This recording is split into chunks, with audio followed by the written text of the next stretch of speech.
Now, how about them damn Celtics? And we are back, another episode of How About Them Celtics. Sam and I are here recording Monday, September 22nd.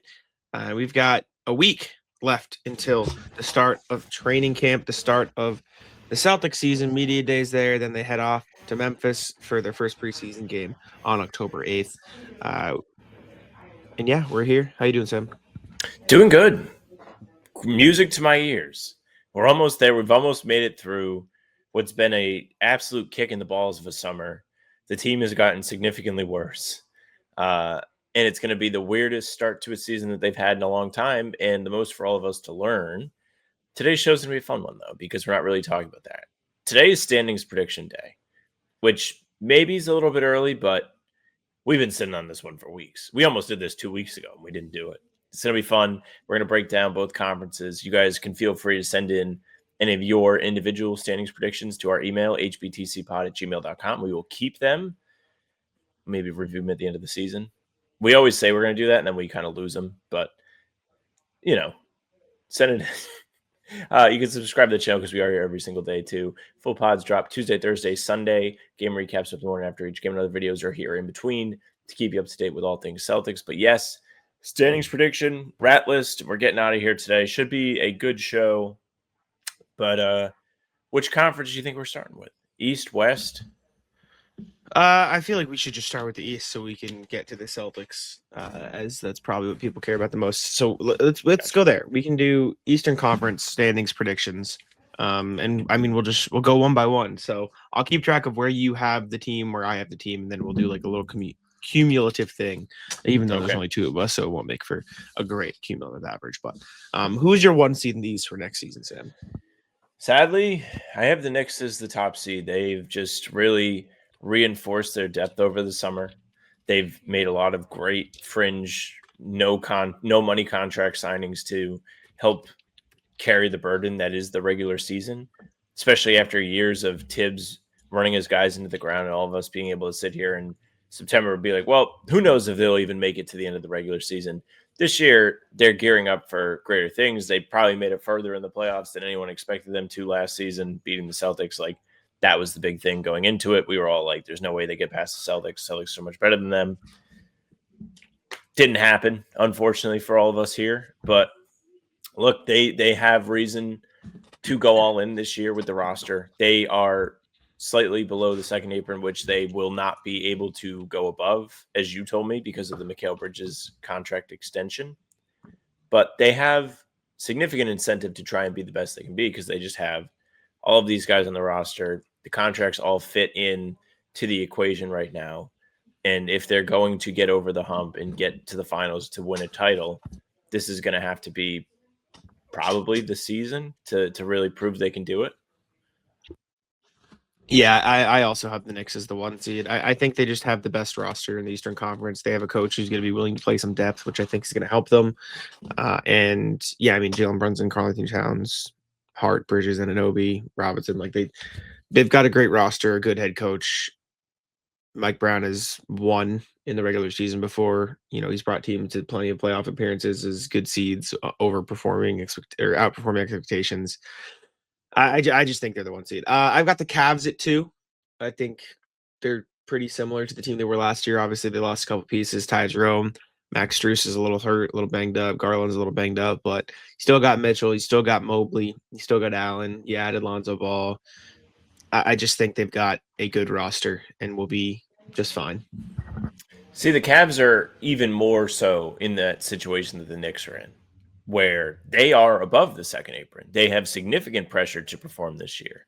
And the reason why I think you have them too, I have them too, is because they underachieved last year, where the Knicks overachieved. Like the Cavs, I don't know how much you bought into them being for real during the regular season in terms of, I don't know, could they beat the Celtics, I guess, was the for real thing that we were all using as the measuring stick.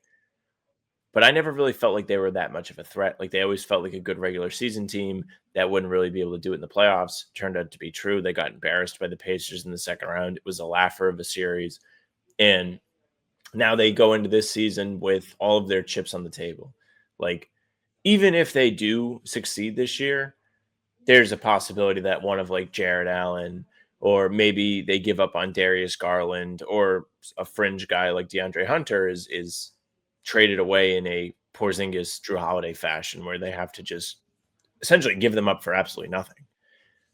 I think that they still have a chance to be one of the best teams in the conference. I just don't know if they have the depth. Like, it drops off pretty significantly after you get to the bench. Like, you mentioned Ty Jerome, who was a candidate for Sixth Man of the Year. I was going to say significant candidate, but I feel like it was between Pritchard and Malik Beasley. And then it kind of got a little bit watered down after those two. It depends how Lonzo pans out. Like, Lonzo's a big swing guy on this team, probably. Can he give you good defense and make threes consistently? Maybe. But since he came back from injury, he hasn't really been that efficient from the field. So we're going to have to see what they get from him. But big season for Mitchell, big season for Mobley. And again, like, it just feels like they have everything riding on this, or they may be done after this year. Yeah. Who you got at 3? I think we'll probably have the same team. Yeah, we might be chalked to this point. I have I'm sorry. I had Orlando second, Cleveland third. So I think, like, I initially, my knee-jerk reaction when I made the list in my head, I was like New York, Cleveland, but I was like, I don't know, man. Orlando, like, I talked myself into Orlando being like the second pick. So I'll talk about them now. I've spoiled my third pick in Cleveland. I think Orlando has, last year I picked the Pacers to finish second in the conference. Orlando has that kind of young, unproven team that's really going to be hungry to come out the gates and kick ass right from the get-go, right? Like, they just traded for Desmond Bane over the summer. They finished 7th in the conference last year despite significant injuries to Paulo Franz and Jalen Suggs throughout the season. They gave the Celtics a hell of a 5-game series in the first round. Like, somebody like Paolo, 22 years old, it's his first opportunity to really have, like, people on the roster that they can depend on, like, from, like, the top down pretty much. Like, they add Tyus Jones this summer to play backup point guard for them, which is a pretty good get. Give them extra depth. Mo Wagner should be coming back, who's a significant contributor, like, in terms of being a pain in the ass. Like, he's a good identity guy for their team. And just having everything come back together should do a lot for them. And I think the youth, the inspiration to be one of the contenders in the Eastern Conference will make them want to prove themselves right from the get-go. And they'll just have, like, more of that energy. We're young. We're not going to get tired of the regular season. And, like, this means everything to them. It seems like early on will be the case. Yeah, So I mean, I have the Magic third. Yeah. I think, like last year, I underestimated the Cavs because I think a big part of their success was they had continuation. Like, they had the same team year over year, which is what the Knicks have, which the Cavs had. The Magic are going to have to integrate a very big piece into their offense. They've lost a couple pieces. They're adding a few big pieces. I just think there could be some bumps along the way, but I think 3 is a perfectly fair place for them to land. This is where I get stuck. My 4 through 8 is very flip-floppy. Like, I go every which way with these 5 spots, and I couldn't really decide where I wanted to put them all. I'm about to switch it again just because I don't really know what I want to do. You want me to go and see if I can get you to flip it again? No, I'll go rogue. I'll go rogue. My 4, I put the Bucks 4. Whoa! And trust me, I've had the Bucks as low as 8. I've had them everywhere in the mix. At the end of the day, it's the Giannis tax. Giannis Antetokounmpo is on the team. I don't doubt that they'll keep an eye out for potential moves throughout the season. I do think Miles Turner signing is an imperfect move, but I do think it will help their team. I don't know, man. I think they could have some success reshaping the identity of the roster as well, because losing Dame is absolutely making them look pretty rough at the guard position. But if they double down on defense, they put defensive-minded guards out there, they play that way. I don't know. I think this whole, again, the 4 through 8 spot is that much of a crapshoot that I'm just going to go with the best player in the conference at 4. And again, I've had them as low as 8. I don't really know where to put them, but I'll bet on Giannis, I guess. We'll talk about them later. At 4, I picked Atlanta. Atlanta is like, as the Celtics are kind of on the sidelines this year, my favorite team in the conference. Like, I just think they're going to be really fun to watch. Trae Young has a contract season ahead of him. It is a prove it season. Like, he has been going back and forth with Patrick Beverley for the past week. Like, Pat Bev saying you're not a winner, essentially challenging him going into this season. And lo and behold, the Hawks actually have a roster where you can be like, like they probably can compete. They had a great summer. Like, you may feel one way about Porzingis. A lot of people are uncertain about Porzingis. It makes a lot of sense to be uncertain about Porzingis. He has shown you that he's not going to be on the court for every game. It's just his identity. But there is probably no better player to have next to Trae Young on both sides of the floor, where offensively, Porzingis is a pop and roll threat in the screen and roll offense. And defensively, with Trae Young being a weak point, he might be the best roamer to have patrolling the paint, protecting the rim, and being on the back line. While if Trae Young's going to get blown by, they need that reinforcement. Not to mention that Tyson Daniels, Jalen Johnson, and Ricochet are all coming back, all relatively young, 23 and younger. That trio is, and Ricochet's coming off Rookie of the Year. Oh, no, he's not, but he had a good, strong close to the rookie season. Tyson Daniels made all defense last year, and Jalen Johnson was having an all-star level season before he got hurt. They have really good supporting cast guys. Getting Nickeil Alexander-Walker is another great get for them in the summer, just to add more guard depth. Like, I'm just excited about them. I think they're going to like take a leap. They might be competitive again. I don't know what their ceiling is in the playoffs, because like Porzingis might not last that long. Trae Young might get really picked apart in the playoffs on defense. And those are all very reasonable things to take with you. But as a regular season team, they have a little bit of that Orlando magic in them to me, where it's like just a good amount of young players who all have something to prove still. And then Trae Young, who has a ton to prove going into a contract season. I like the Hawks too. Again, like I said, this 4 through 8 range for me was very, I flip-flopped them all the way. The reason I ended up putting the Bucks ahead of the rest of the pack and the Hawks in 5, again, I had the Hawks as low as 7, 8. I had them as high as 4, and I think they could be higher than 4.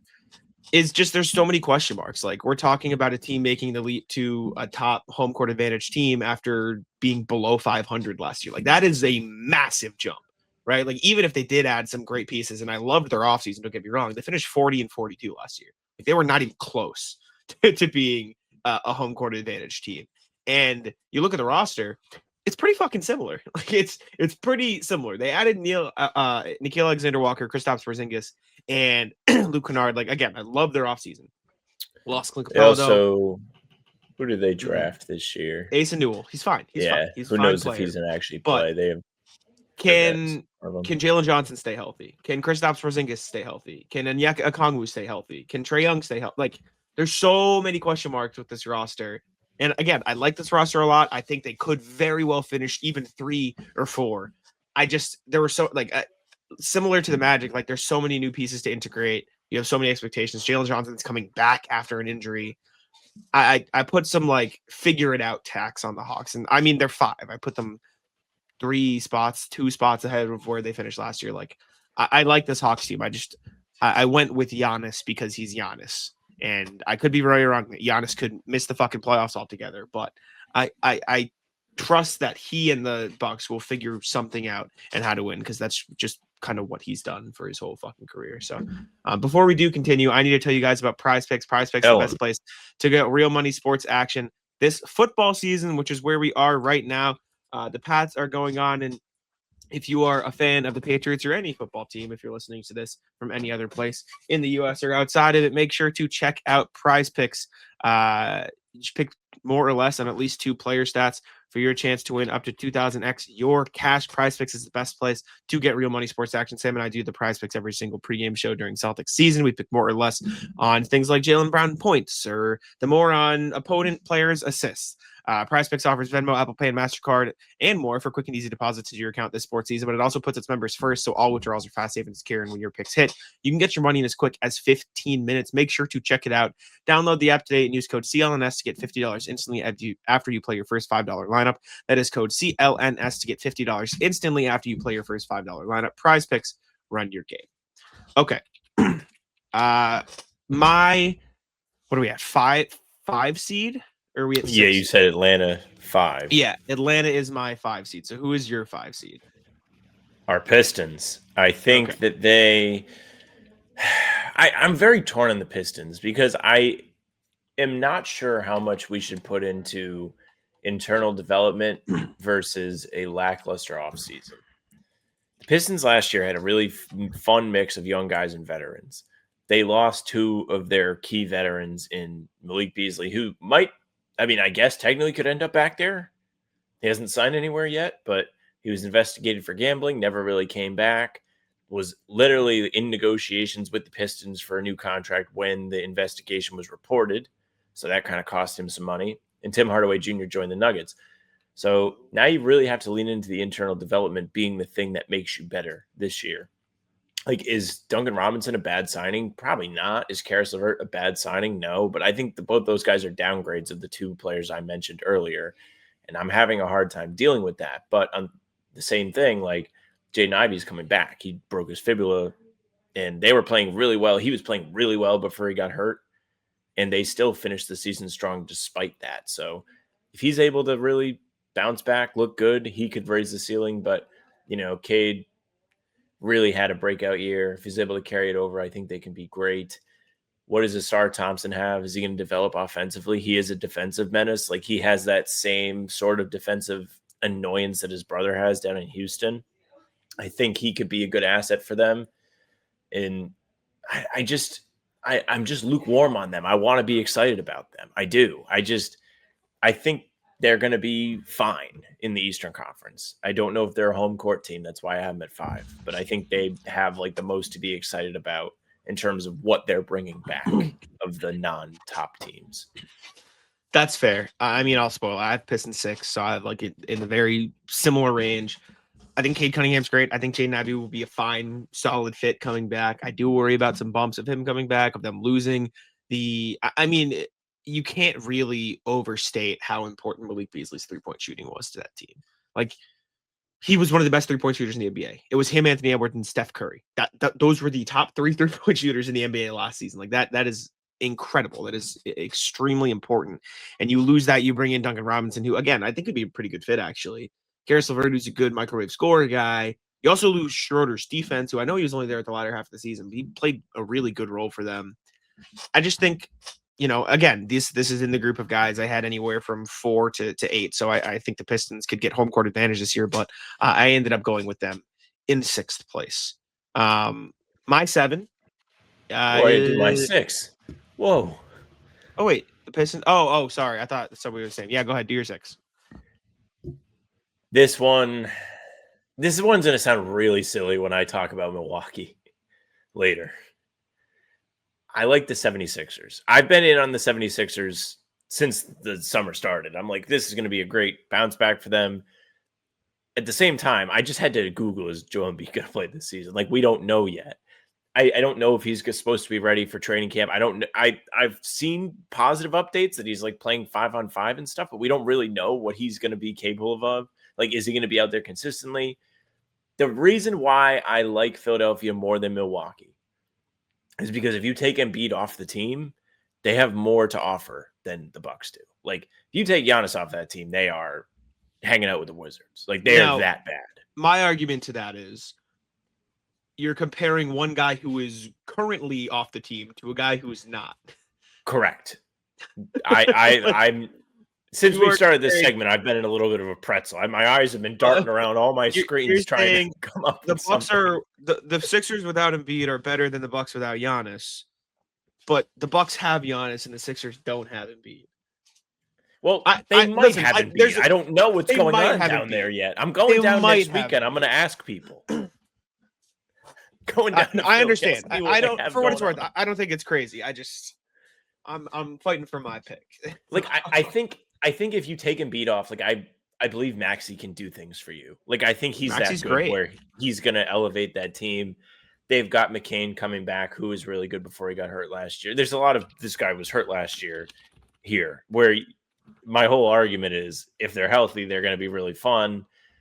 I just think they're kind of due. I don't have any real concrete numbers or anything to tell you. It just feels like they're due. And the 6th seed is not necessarily being due, but it feels like they're due to like have a fair amount of health. Like they should be okay this year.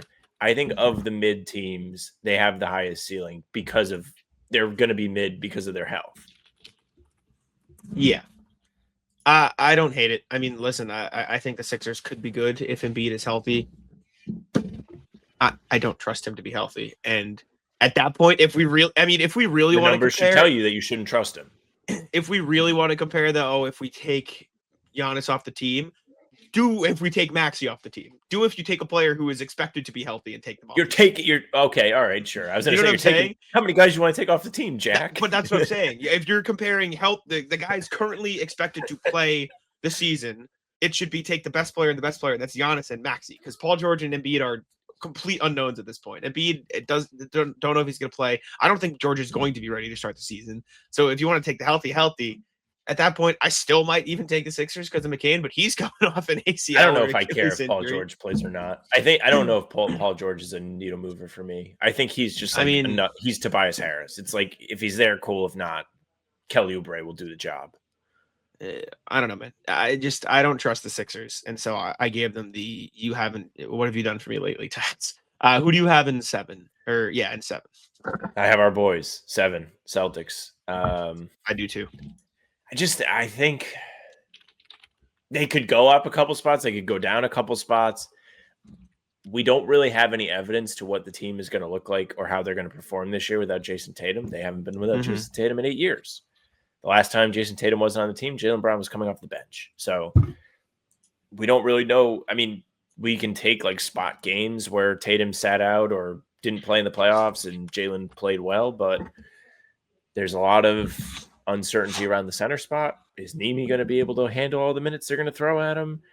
Are the other newcomers going to actually pull their weight? Are any rookies going to be any part of the rotation? Probably not. Does Sharman take a leap? Does Walsh take a leap? Like, a mixture of yeses and nos to all of those questions are going to determine how many spots up or down they move from 7. I think 7 is like the average of what could happen for them. But like maybe a couple of the teams that we put above them suck. Maybe a couple of teams we put below them actually play better than expected. Like there's that too. What if people get hurt? What if Giannis gets hurt? What if Embiid doesn't play this season? What if Trae Young gets hurt? Like there's all these questions. And I agree. Gets hurt. I know. And they actually win the title. I had the Celtics in 7 as well. Again, I had them as high as 4, 5, mostly 5. And I had them as low as 9 at one point. Like this whole 4 through 8 and 9 to me is a complete crapshoot. And I don't really know where they're going to finish. So even 10, you could throw in there, or 11. Like the whole middle of the East is going to be a mess. But I also did have the Celtics in 7. Who did you have in 8th, Sam? I had the Raptors.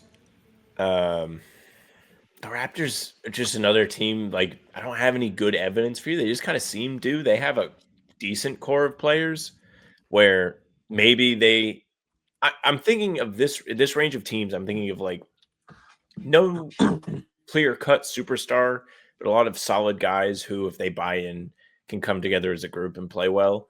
Like, I don't know if Scotty Barnes is a bona fide number 1, but Ingram is a bucket getter, good or bad at it. He is that. So if Barnes can play off of that well, it might work for them. RJ Barrett had a pretty decent season last year, wasn't very efficient, but had some moments where he looked good. That's another factor in this. And then quickly can give you some stuff. Jakob Poeltl keeps getting big paychecks for some reason, so maybe he's going to earn it this year. And really, how much is he making? Let me look. Let me see what the game said, which might not be right, by the way, because 2K. I think 18-ish. I don't know. Tell me. It should tell you. I can tell you. Probably. I'm not in like a my GM, so it doesn't tell me. He makes 19.5 this year, next year. Player option. Good amount of money. And not bad. He has moments like he put 35 on the Celtics last year. That's a good contract for Jakob Poeltl. Scal loves him. He's a good player. He's a good player. What was that? They're your 9. Is that what we just 8. did? They're your 8. My 8 is the Pacers.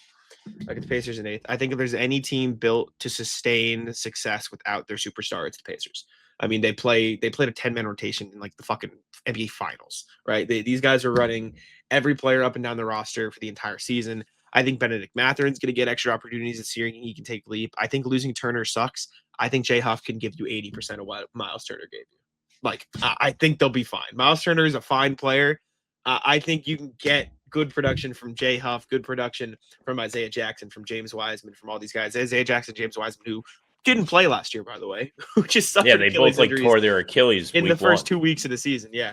But the most important thing to me, in my opinion, for putting the Pacers here, and again, I had the Pacers as high as the 6 or 5 seed. I think Andrew Nemhard can give you an all-star level season or close to it. Like, I think he's going to be really fucking good this year. I think he's going to take over as a starting point guard. I think he's going to be incredible at it. I think he's going to average damn near 20 and 10.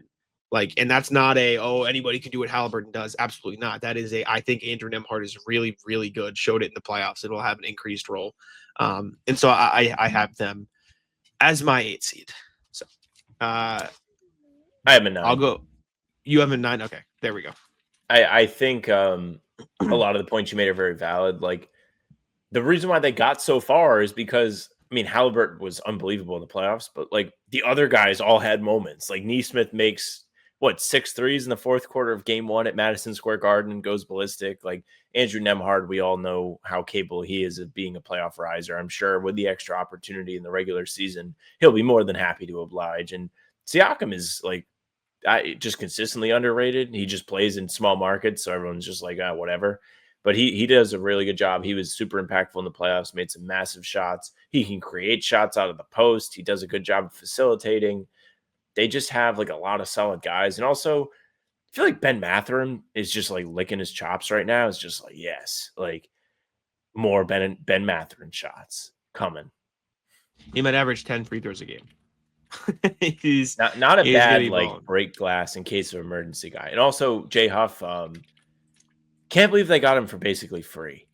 Celtics might have missed that boat if it was there for them. Yeah, I mean, good player. Okay. What is your 10 seed? Did you do 9? Oh no, I didn't. I have Sixers. I have the Sixers at my 9. I just don't really know what's going on. Like I can't trust them to be a competent organization anymore. I just can't. So they're 9. They could damn near finish 3-4. I don't know. Like if Joel Embiid plays, they'll be a top. They might be the best team in the Eastern Conference if Joel Embiid plays. I don't fucking know. That's the Joel Embiid tax for you. But I don't know if he's gonna play, so I can't put them any higher than the play-in. Yeah, I have Milwaukee 10. Mm-hmm. I am doing the Joel Embiid tax to Giannis for some reason. Which I don't get. Here, well, before I put my foot in my mouth completely, I need to look up what draft picks the Bucks have, because I kind of forgot that they don't have their own picks when I was doing this. The reason why I have them so low is because if something happens to Giannis, their season absolutely goes. They don't have their flames. pick till 2031. They don't own their first round pick till 2031. And also in my head, I was like, well, they can just pull the plug if they want to tank, but they don't have their own pick. I still think 10 is reasonable just because of how much everything they do rides on Giannis. Like even when Giannis isn't on the floor, what are they going to be doing is the big question mark going into this season. Mm-hmm. Like when they made all their moves this summer, and I was like, well, like that's kind of good. Like they got off the Dame contract and so on. Like you were like, well, what are they going to do? Give the ball to Miles Turner and say, go ahead when Giannis is on the bench or if he gets in foul trouble. Like Giannis missed 15 games last year, which is not a lot, especially for a guy who plays as physical as he does at his size, right? He's had impressive durability, at least until the playoffs come around, his whole career. If he misses 15 games, that's 15 losses. Like it feels guaranteed that that's going to be a 15 loss. Like without Giannis, I mean, you're going to win here and there. I was going to say, but you will not be favored in any of those games if Giannis. No, it'll be tough. I get it. Listen, like I said, I think the 4 through 10 or 5 through 10 even in the East is a complete crapshoot. I think any of them could finish anywhere. I'm gonna back the guy who is probably my pick to spoil it to win MVP next season. Like I think if they're gonna be good, and I think they will be good because he's that good, they're gonna probably need him to win MVP and put up crazy stats. And for as dog shit as the rest of the roster is, and it is. Don't get me wrong. Me putting them fourth has to do with nothing but Giannis Antetokounmpo and Giannis Antetokounmpo himself. The rest of the roster is terrible. You can now, with Miles Turner on the roster, who I do think is an upgrade from Brook Lopez at this point in their careers. I think they got better at the center position to give them any ounce of credit, which they don't really deserve. To a very similar play style too. Yeah. I think they can now roll out, much like they did last year, some okay 3-point shooters and Giannis lineup. Miles Turner can shoot the ball all right. AJ Green can shoot the ball pretty well. You got Cole Anthony, Kevin Porter Jr., and Ryan Rollins, who actually had a pretty good season last year. All of them can shoot at the guard position. Gary Trent had a great playoffs. I think he could take a little leap this year. I think Kyle Kuzma should be cut, but he's on the roster. He can rebound and be a lengthy defender. Listen, again, the roster is bad, but I can understand how they can also roll out some okay defensive lineups, right? They've got Gary Harris can run some solid defensive lineups. I think Ryan Rollins, I don't know if you can play Gary Trent, and you've got Miles Turner, who is a good shot blocker. Like, I don't think the roster is very good, but when you have Giannis, you can find ways to make players better by using Giannis. And I'll take that. Thanasis is back. I'll take that chance over the complete uncertainty that is a lot of the rest of these teams. But regardless, who's your 10? My 10 is the Raptors. Yeah. I liked the Raptors a lot last year. I still like the Raptors. I don't think they're very good. Like I like them. I like a lot of the pieces. If the Raptors had Giannis, they'd be title favorites because they have really good depth pieces. But they don't have Giannis, and they don't have anyone within breathing distance of Giannis. Like they just have a bunch of guys who are pretty good, like high-end role players, and zero guys who can lead a team to the playoffs. That's just what it seems like to me. And so again, maybe they could finish as high as 5 or 6 if things glue together and Scotty takes another leap and Brandon Ingram actually is an okay fit. I'm not gonna take that bet right now. Very fair. They just feel like they might be Eastern Conference merchants where the competition isn't as steep, where they can get in. Like, I only had them at 8. Like, I didn't think they're that great, but I think they have the potential to be like a good team. Agree. 11. I feel like we're going to have the same team at 11. I agree. Indeed. Yep. Very just mediocre. They're not going to bottom out. They still have Bam. Hero's out for a while now, though. Yeah, Hero just had foot surgery, which was just so bizarre. Like, why have it right now? They said 8 weeks, so he'll miss the start of the season. If he wasn't hurt, I probably would have put them in over one of these teams, whether it would be Milwaukee or like I would drop Indiana 2 spots, thinking that like they. Okay, so the Heat talking about like the tank tax, right? Indiana has their own pick, so they could tank if they wanted to. I just don't think they will. Back to the Heat. They just are bad, but they're going to try their best. So they're a bad team that's trying. They're going to be better than the bad teams who are not trying, right? I feel like that is a safe bet. So I also have Miami 11th. I'm going to Google this because I don't know the actual number, but I'm pretty sure I do know in the range of what it is. I'm just going to do the start of last season. One sec. Let me get this. Let me get this in here. Jimmy Butler was traded to the Warriors on February 5th, right? Yeah. From February 5th to the end of the regular season, the Miami Heat went 13-21. One of their wins was against the Celtics. Mm-hmm. They were horrible. They were really bad, and then they proceeded to get absolutely fucking curb stomped by the Cavs in the playoffs. This roster has not changed. They added Norman Powell, which is a good addition. That is not enough. I don't think the Heat are going to be very good, and you never Yeah, know. you almost Eric have Spoelstra me. could be great, but You almost have me ready to knock them down like a couple pegs. no. Now that I think about it. The Heat are not going to be very good compared to the okay teams in the East. Everybody, in my opinion, that I have currently below the Heat is an embarrassment. I'll spoil it. I'll go 12. The Hornets. And you know what? Putting the Hornets above the Bulls is me going, wow, this could be the Hornets' year to be okay. They're ass. The Hornets suck. They stink. They just traded Mark Williams. They're going to roll out Kalkbrenner and Mason Plumlee as their starting centers. They're the only team that could even come close to being on the Celtics level as starting center. And they don't exactly have the depth to back that up or the winning pedigree. They got Mason Plumlee.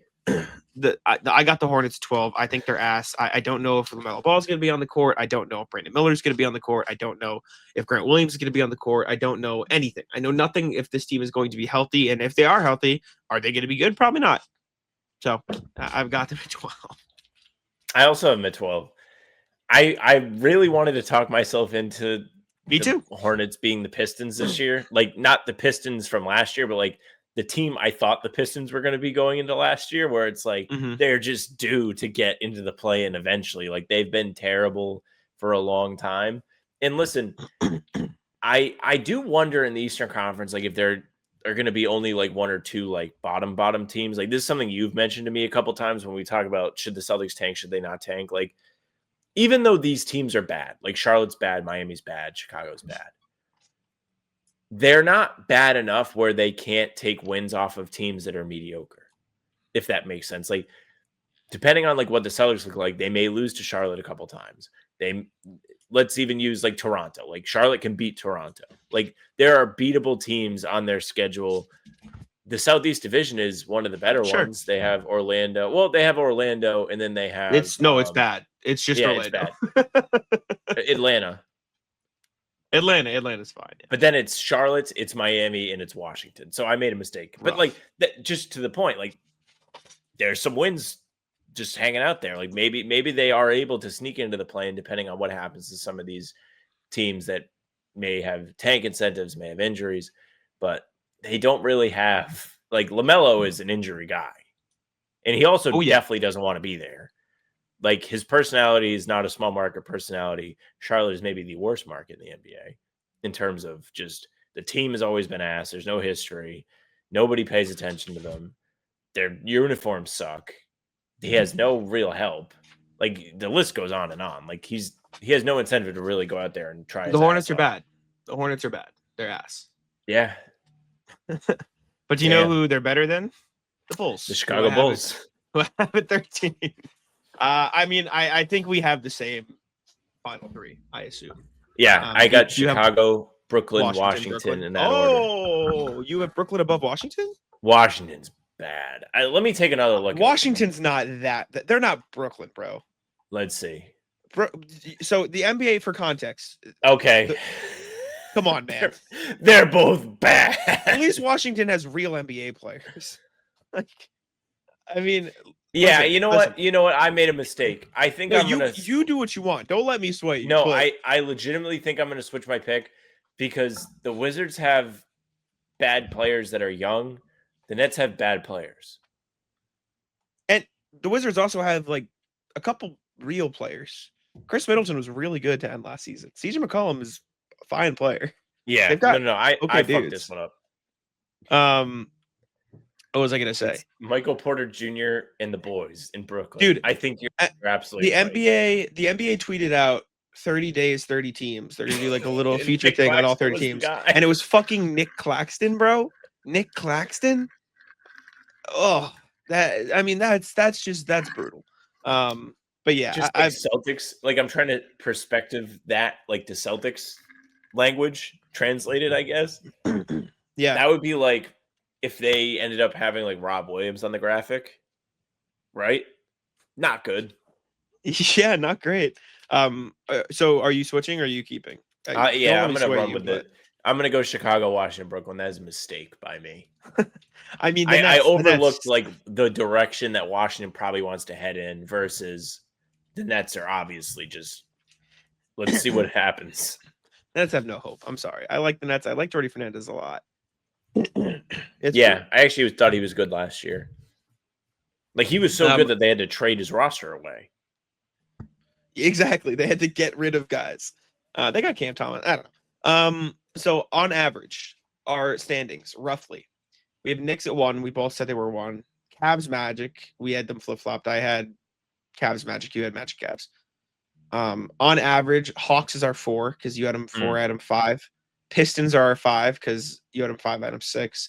Celtics are our 6 because we both had them 7, which doesn't make sense. But so funny. Bucks are our 7 because you had them 10, I had them 4. Sixers are 8 because you had them 6, I had them 9. Pacers are 9 because you had them 9, I had them 8. Raptors are 10. You had them 8, I had them 10. And then we had the same exact bottom: Heat, Hornets, Bulls, Wizards, Nets. And that's how the Eastern Conference shakes up. Let us know what you think. RJ, if you want to make the cheat again this year with your standings, please do. And we can use them as tiebreakers to have a more even trio. And now we can go to the Western Conference, Sam. So would you like to give me your 1 seed in the Western Conference? Yes. I think it's going to be Denver this year. I like I Denver. think Denver had an awesome offseason. Thought they put a lot of good pieces around Jokic. I mentioned Tim Hardaway Jr. joining after leaving the Pistons. Cam Johnson, really good addition for them too. Like, probably an upgrade from Michael Porter Jr. Gives you better size, can still shoot the ball. They added Jonas Valanciunas to back up Jokic. Like, that'll probably, I mean, that may hurt their conference standings, I guess, if like they want to lean into giving Jokic some rest and playing Valanciunas more. But they brought back Bruce Brown. Like, they have a really solid roster around Jokic this year, and I just kind of believe in them. I know it's like kind of wild not to put the Thunder first, just because they're coming off a title and they're very good and they've brought everyone back and they have young players who are going to internally develop too. But I really thought the Nuggets hit a home run this summer. So as you saw with the Hawks, the offseason has really helped me raise teams up probably higher than they should be. I get it. No, I get it. I do have the Thunder at 1 in mine. They're just the best team in the NBA, I think. I think they may not care about the regular season quite as much next season. I still just think that they're going to be incredible. So I'm gonna just roll with the Thunder as my 1 seed. And that's just kind of it. I have them in second. So I mean, Okay. I'll ride with that. I think there may end up with like just some apathy after winning the title. Like, Sure. the Celtics didn't end up as the 1st seed last year, and I think we both picked them first. That kind of thing. Like, I think the Nuggets are going to be the Cavs in terms of watch this, but they have Jokic, who is the poster child of apathy in the NBA. I get it. No, I understand. Who's your? So you have the Thunder second. I have the Rockets second. I mean, if you want to talk about the combination of regular season success last year combined with off-season additions, I think that's pretty good. I think Houston's 3 for me, so I'm right there with you. Yeah. I think that I think they did a pretty good job of maximizing what they have going on. So I've got the Rockets coming along in my 2 seed, and you got them 3. You said have them 3. Thought they had a great season last year. Nuggets are my 3, so we have the same top 3. Yep, same top 3. Excited to see Durant back on a competitive team. His health is a little bit of a question mark. I feel like he gets injured quite often, but they have the depth to withstand that. They have significant depth. They have significant youth. They have a really, really just strong roster. Brought back Clint Capella, saved him from Atlanta. Not the same Clint Capella that used to play for the Rockets, but he's back. Dorian Finney-Smith, good get for them, depth-wise too. But they just have a really strong team, so much so where those guys might not even play that much. That's how. Which guys? Finney-Smith, Capella. Like, yeah. Tari Eason might take minutes off Finney-Smith. Steven Adams and Capella will probably share bench minutes too. Damn well might start. He's so good. Jabari Smith's still there. Amen Thompson is probably top 2 defender in the NBA. He's like a big breakout guy to watch. Only 22. Just had this incredible season. Yeah, he's next. He's great. And Şengün, obviously. That team's just really, really, really good. So we're at 4 seed. The West is a shit show. I think this is where things could get a little wild. I've got the Lakers in 4th. Luka is Luka. I think DeAndre Ayton's not great, but I think you put any center next to Luka, they're going to be better than what they were before. I think he's just that good of a point guard. They were a pretty solid team last year. I think give them a full offseason, a full summer to figure out how they want to play with Luka. And the same reason I'm giving the Giannis tax to the Bucks, I'm giving the Luka tax to the Lakers. Luka Doncic is a top 5 player in the NBA. He's incredible. So I got him at 4. I have Minnesota at 4. Yeah. Now that I'm talking about it, I don't know if I have great arguments to have them at 4, but that was my gut feeling. I get it. 4th team I thought of. I think Anthony Edwards is still trying to prove himself. I mean, you clearly heard my thought process where I told you Cleveland second in the Eastern Conference, and I didn't have them second on my sheet because I had to think back. But I just think, they've been pretty solid. They made the conference finals in back-to-back seasons. They might have gotten lucky with Steph's hamstring last year where he gets hurt and they have an easy road back to just getting stomped by the eventual conference champion. But Anthony Edwards just continues to get better. Randall, it's really hard for me to be like, they have Randall, that should do good things for them. But he's been pretty solid in Minnesota, better than he was towards the end of his time in New York. I think he's dealt with the lack of media presence, lack of attention, and it's really helped him be more comfortable. McDaniels is still there. They just re-signed Naz Reid. They could use some point guard help. If they end up doing something with that, making a move, it could help them be better, but they're fine. There are a lot of good teams in the Western Conference. For me, after 4, I put the Warriors 5. I like the Warriors. I have the Warriors 5 too. Every time we do these conference things, I probably pick them too high because I'm just I don't know, man. They still have Steph. And I mean, this year, I feel like there's a real argument to this because they were really, really good after the Jimmy trade. They were what? I want to say 21-5 or something, even in games he didn't play after the deadline. He did a really good job of elevating them. Steph's back. They're going to add Al Horford, which is going to be a good fit for them, I'm assuming. Maybe Kuminga has a chip on his shoulder this year and it does things for them. And if not, if they he's still there. have. So during this episode, I've been using 2K just to refresh and easily look at rosters rather than waiting for my computer to load them with 20 million different tabs. 2K doesn't even have the roster completely updated because there are guys that are going to be on this team that are not on this team yet, like Al Horford, Anthony Melton. Who else am I missing? Gary Payton Jr. And they have 6 open roster spots as they wait for Kuminga to do something. So they are going to look a little bit different heading into training camp or opening night than they do as we're recording this episode. I just think they're going to be good. I like them. I like them too. I do. Yeah, I think they got a good roster. I think Steph Curry's great. I think Jimmy Butler. They might not play in a lot of games. They might choose to rest him a decent amount. But I think the rest of those guys can carry. Good point for this exercise in particular. I still think I'll put him in 5. So we're on 6. My 6 is the Timberwolves. Yep. I had them as high as 4, like you. I think they could be a home court advantage team easily. Lost Nickeil Alexander-Walker, though. You never know when Rudy Gobert could take that step back. I think Mike Conley will probably start taking a step back in these next couple of years, too. So you're going to have to depend more on the younger guard depth. I think they got to start playing Dante DiVincenzo a little more, which I think could be a good thing, but could also, you don't really know. He's a little inconsistent. I think they're going to play Rob Dillingham, Terrence Shannon Jr., Jalen Clark a little bit more. Those guys are fine, but are they going to be ready for it? I still think they'll be a playoff team, but this could be a year where you see a little bit of shakiness start to come out of Minnesota. I think the continuation of the roster year over year is a good thing, but I do worry about the stagnation. So I think 6 with again, they could finish higher or lower. The Western Conference, like the East in the middle, is a pretty shaky standings. Yeah, I have the Lakers at 6.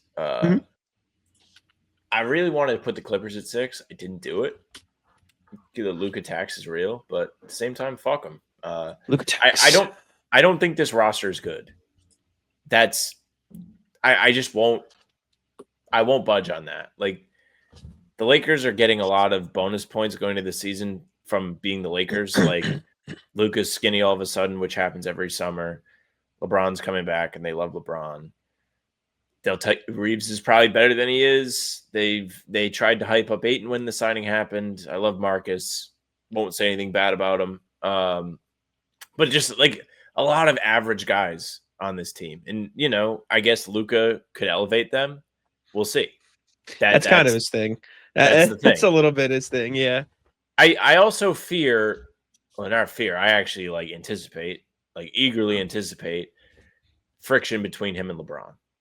I just think LeBron is having a hard time not being the guy. And they're not like bending the knee to everything he wants, that kind of thing. And I don't know if he's going to personally equate it to Luka or the Lakers, but one of those parties is going to get blame in his head, I think. And I'm curious to see how that impacts them. Yeah, I mean, I get it. They could be rough. I don't think their depth is awesome, but I do think they had an okay summer. I think Jake LaRavia is a really good signing. I think he's better than what he gets credit for. I think he's a good player. I think Austin Reeves is a good player. I think DeAndre Ayton's going to be improved just by playing with Luka. It's funny to say because I think he gets shit on by Lakers fans a lot. I think Gabe Vincent's a little better than people give him credit for. Again, I think we all have an unfair depiction of Gabe Vincent. Not even. I just think I think he's just a really solid enough defender. Listen, again, like you said, I don't think this roster is very good past the top 3-4 players, but I do think playing with Luka adds an element of, okay, you can get a little bit more out of these guys, and we'll see how that plays out. Okay, who do you have in 7? I have the Clippers. Really wanted to put them above the Lakers. I just don't know if I can do it. Like if it was no Luka and it was AD and LeBron again, I would have did it. But I think Luka gives you more to be excited about if you're the Lakers. I like the Clippers. Kawhi's going to be there. He's going to be there. They said they're not doing any investigating, or the outcome isn't expected till after the All-Star break, so he's playing. Well, the question is, will this bring negative attention to the team? To play. He'll be available to play. He'll be allowed to play. He'll be allowed to play. Yeah, I think the Clippers. I do think there's a part of this though that almost is going to pressure him to play, even if he's a little injured. Maybe because if he's sitting out now, people are going to start questioning whether or not they missed another tree payment, because they have done a good job of correlating when payments were late to long stretches of Kawhi missing games due to nagging injuries. So I'm curious to see if that changes anything at all this season. But I thought the Clippers also had like a sneaky good summer. They added good depth pieces. Like Bradley Beal was not good for $50 million, but he's not bad for $5 or whatever they're paying him. Brook Lopez is a decent get to play rotation center minutes behind Zubac, who was good last year.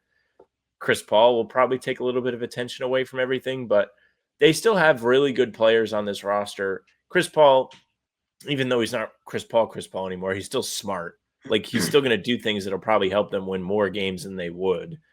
I like the Clippers. I'm about to talk myself into them being better than the Lakers, but I won't go all in on that. They could be. I think they could put out a really good defensive product around James Harden. I think John Collins was a great get for them, a great swap out, maximizing on Norm Powell's value. I think Zubac could be an all-star this year. I think the Clippers could finish as high as 3-4 in the Western Conference. But I don't know. I have them 8, so I don't even have them 7. I don't know. I have some question marks, and maybe that's a little too low. I have the Spurs in 7 for me. I think this is a big 1B year. I think this is a big year, and Fox is there for the entire season year.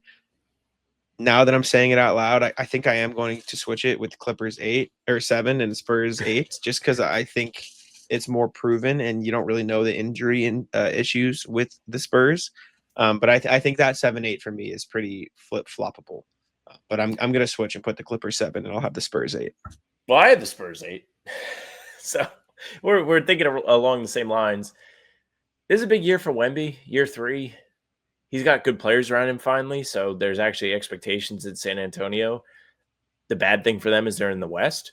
There are also just a bunch of good teams in the conference, so it kind of pencils them into the mediocre side of things in that conference at least.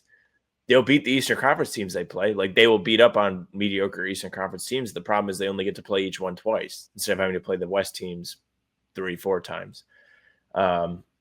They definitely could benefit from extra shooting. You said that to me. And it kind of stuck with me. And you're absolutely right. Like De'Aaron Fox is not going to be a great catch and shoot guy. They really don't have any of their off ball guys as great catch and shoot guys. That could hurt them. We're going to see. I think they've got potential. They could be a big swing team one way or another. Depends how well Wemby is healthy, or like how healthy he is after the blood clot thing. I'm assuming he's fine because we haven't heard anything negative, but he didn't play in Eurobasket. Sure, that was just by choice, but yeah, I think it's fair. Okay, so we're at 9 now. I have the Grizzlies in 9th. I think John Morant me too. is still really good. I think Jaren Jackson is still really good. I think Ty Jerome is going to be an underrated addition for them. Losing Desmond Bane absolutely hurts. You bring in Jerome, you let Gigi Jackson and Jalen Wells play a few more minutes. Zach Edey's in year 2 now. Hopefully that helps him get used to the NBA a little bit more. I don't think they could finish a little higher than this, but this is where the teams start to be okay. You're losing a little depth here. You're losing a little star power here. You don't know if Ja's going to stay healthy. I think 9 is a fair place for Memphis. Yeah, well, that's where I have them. I just think it's Ja, Jaren Jackson, and then probably unfairly the boys. Like it's going to be somebody else every night that is being the third option. The third option the night before might be terrible. Like there's not going to be a lot of consistency outside of the top 2 guys. And also, Ja kind of teeters on the Embiid tax a little bit. He's consistently injured, misses a lot of games, isn't reliable to be on the court. That doesn't really help this team when they don't have a ton of depth. They do have depth. It is at the guard spot, though. Ty Jerome, Scottie Pippen Jr. Like, they have fair Ja insurance on this team, but it still doesn't take them nearly as high as they could be if Ja's out there. Yeah. Ja's got to be healthy for them to be anywhere near a competitive team. We'll see. Okay. 10. Who do you have in 10th? I've got Dallas 10th. I think they're like the last. They're the best of the bad teams in the West. And it's just solely because they're bad because of injuries. So the rest of their roster is still solid, if that makes sense. Like they're going to have Cooper Flag. I think Anthony Davis is going to be around in the early months of the season. I don't know if he's going to play the opening. I don't think. Yeah, I think he's because Mark Stein reported that he's playing 5-on-5 and stuff. Like he had an eye problem. Like what did he detached retina? Just Anthony Davis manages to get hurt in the most peculiar ways. He just returned to 5-on-5 reportedly, like the past he week. Might be ready a couple weeks in. That's going to do a lot for the where they finish this season argument. If he plays, he still might not be out there consistently. He might get hurt again. Something else That's might flare up. But they do have good front court depth. Gafford, Lively, both back. Klay Thompson isn't Klay Thompson. Not that he's a front court guy, but he could still give you good role player production. PJ Washington's there. I saw that they plan to start D'Angelo Russell. Like they have a lot of good,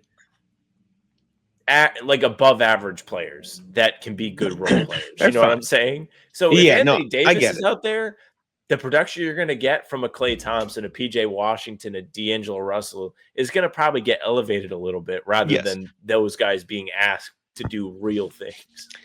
Yeah, I think the Mavs could easily be a play-in team. I have them 11. Spoiler, I've got the Blazers in 10th. Whoa. I think adding Drew Holiday is going to help them win basketball games. I think Donovan Clingan's going to take another leap. I think Denny Avdia is really, really good. I think Tumani Kamara is a top 5 defender in the NBA. I think Shaedon Sharp could take another leap. They've got Rob if he's healthy. Hansen Young looked great during Summer League. He's probably going to give him solid minutes. I think this could be a year where you see the Blazers take a tiny little step up in the standings. They almost did it this season. The only question they made a late push. Yeah, exactly. The question mark for me is Anthony Davis going to stay on the court consistently? And if he does, I think the Mavs could damn near be a top 6 team in the Western Conference. Like I think they've got a really strong defensive roster. They're not going to have Kyrie for most of the season. Cooper Flag is great, but they'll probably take a little time to get used to the NBA speed and stuff, as most rookies do. I believe in the Blazers, and so I took a little bit of a leap of faith there. Yeah, I have Portland 11, so I'm kind of right there. I have the Mavs 11. Yeah.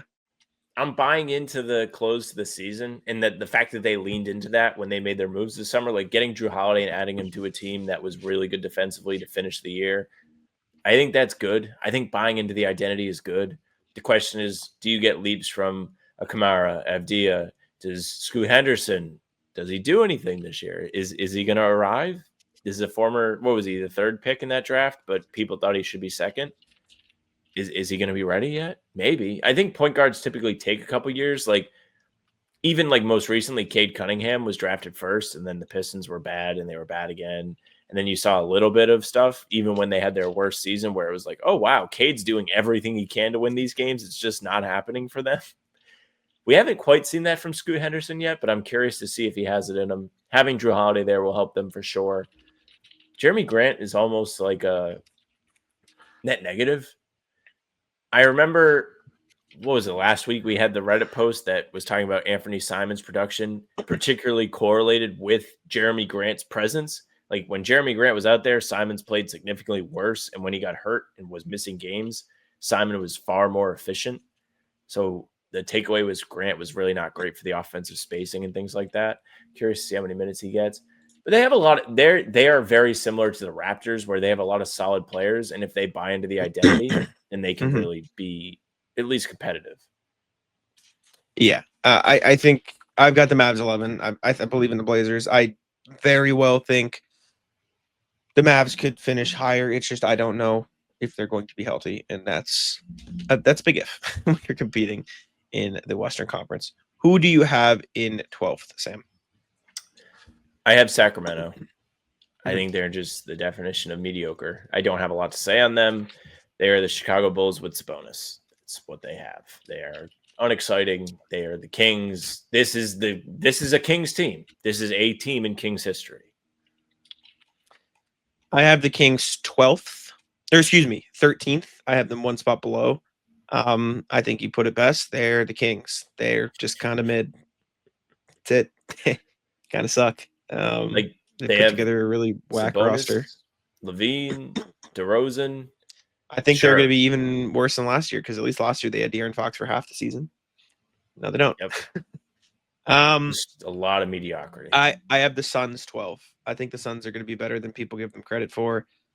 I think for me, it's the 7-11 equivalent of the Giannis tax with Devin Booker.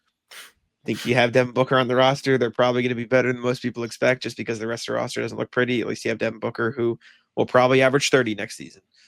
I think their rookie additions are probably going to surprise some people.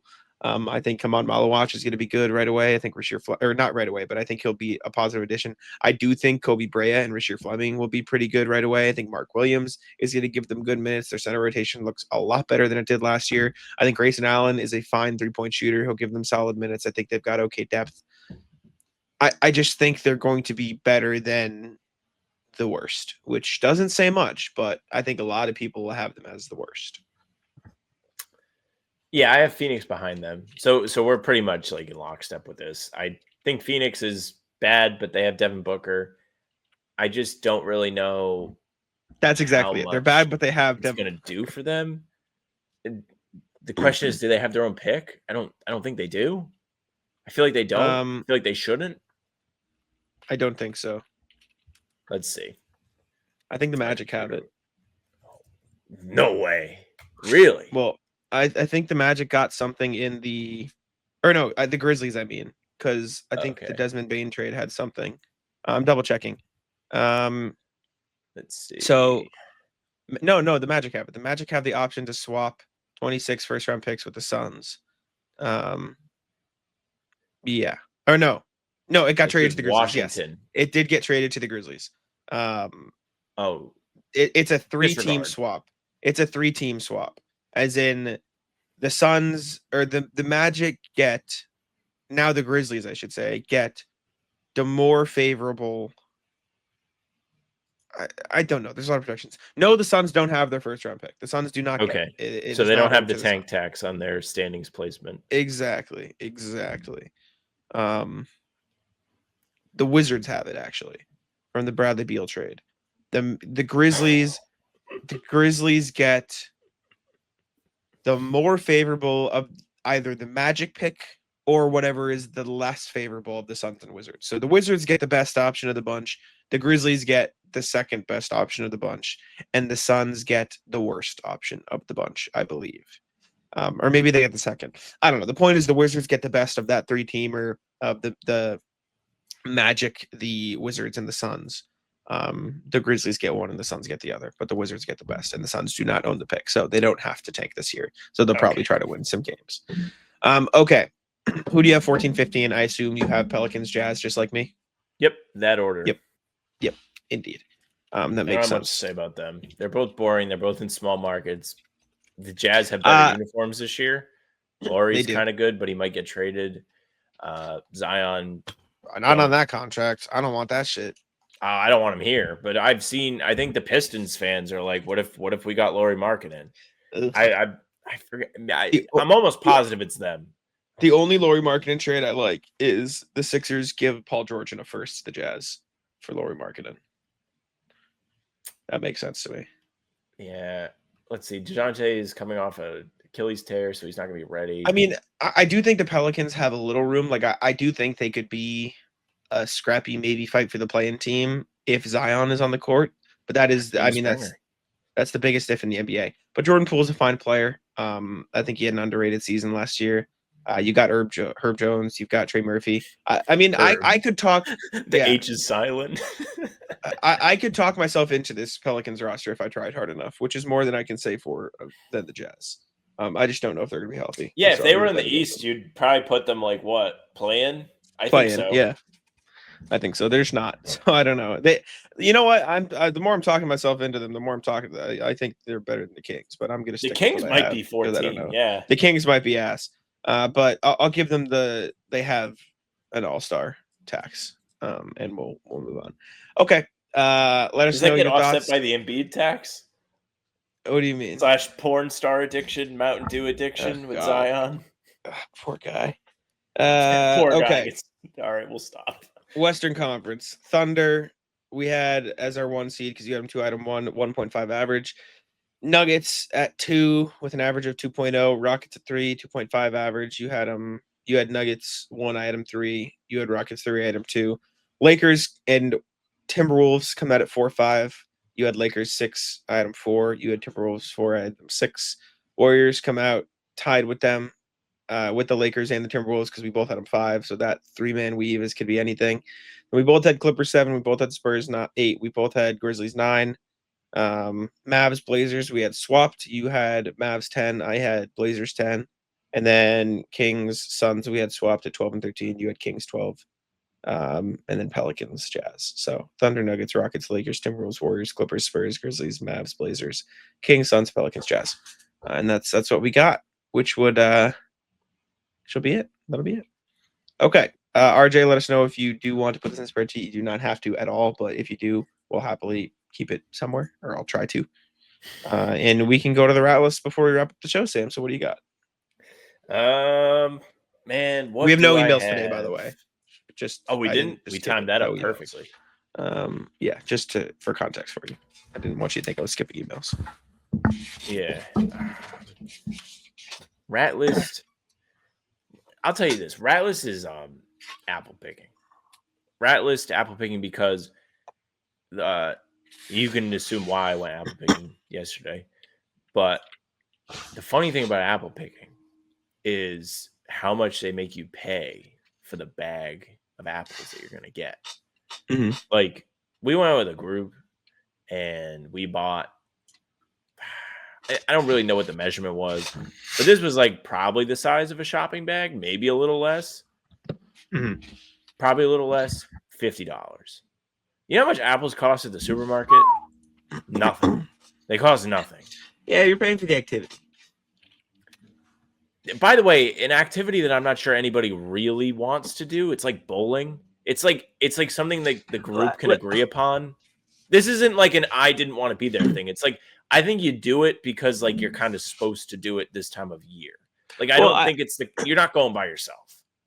No, but it's a nice like date. That is just what it is. You get to be outside. You get to hang out in the fall air. You get to see the pretty colors. You get to maybe buy an apple cider donut, and it's fine. I get it. That's really fucked good up. business strategy. Actually, we were saying this That's fucked is up. if you never have apple cider donuts, but you pay like 15 people to be around your orchard talking about how good the apple cider donut they had was. So the people that hear them come back every day, or every so often, looking for these fabled donuts. Maybe you get a couple people to post about it online. That would be a great business model. Or maybe you like have 5 and you price them at like $20 a piece every day. Profits would be insane. Oh man. Yeah. I'll rat list parking in Southie. So in my spot today, street cleaning was 9 a.m. to 1 p.m. Oh, So I went out this morning. I moved my car. I'm like, all right, whatever, I'll move it. I left my house at around 8:40 to go move my car. I got back in my house at 9:20. It took me that's 40 That's minutes too long to find a separate parking spot. And the worst part? The parking spot I did eventually find is street cleaning 1 to 5 today. So I have to go back and move my car again. Yeah, Before literally 1 right p.m. after we finish. And so I'm gonna go have to find a spot, but I can't move it to one of the 9 to 1 spots because it's 9 to 1. So I don't know. Well, actually, you might be able to. Like, okay, so you go and take it. Maybe you like go and get like lunch or something, come back. You probably will find a spot quickly. Yeah, I'm gonna go right at 1, but then I have something at 2:30, so I'm just gonna go have to move my car again and come back and find another spot. And the worst part is there's so much fucking construction going on that half the streets are not able to be driven down, and they're taking away like 20% of the spots in South Boston because they're doing that much fucking construction. It's a pain in the ass. I got to get some reps in because I'm going to have to start finding spots again for games. Like, it's been a while since I've had to like really skulk around looking for street parking. I don't miss it. Even though I will say, shout out to the man Krause who gave me a great tip, like a place to look where I almost always find a spot now. But at the beginning of last season, it was a coin flip. Some days I was paying $50 to go park in a garage. You just can't do that. Can't do it. It's rough. Yeah. I'm so grateful that I have a lot to park in. Like, just hearing you talk, I mean, I can't imagine every time I go to my house, like at Kaylin's old apartment, there was street parking, but it was not in a high populated area. Like, almost always found a spot on the street. There weren't meters. There wasn't street cleaning. Like, you didn't have to move your car. Like, you could keep your car there for days. If I had to consistently worry about where my car was, it would drive me insane. I would go crazy. So happy I don't have to deal with that. What else did I do this weekend? We went, I will say, rat list places that had, like, you order like a burger and you have to order fries separately that don't come with a burger. Mm-hmm. It's crazy. That should be illegal. If you have a restaurant and you have burgers on your menu, fries should be a given. Should be a given. There should be no. This is 2 places. I will say credit to the place that we went to on Friday versus the Friday before. Friday before was nothing like crazy. Burger was good, but no reason not to have the fries. This other place, the burgers were cheap. The fries were cheap. So basically, it allowed you to save money if you don't want fries. And if you get fries, it would be a standard price. The other place, it was $15 for the burger, then another $4 for fries. Bananas. Like, cannot do that. Yeah, no, that's that's fucked up. Any sandwich or burger should come with fries.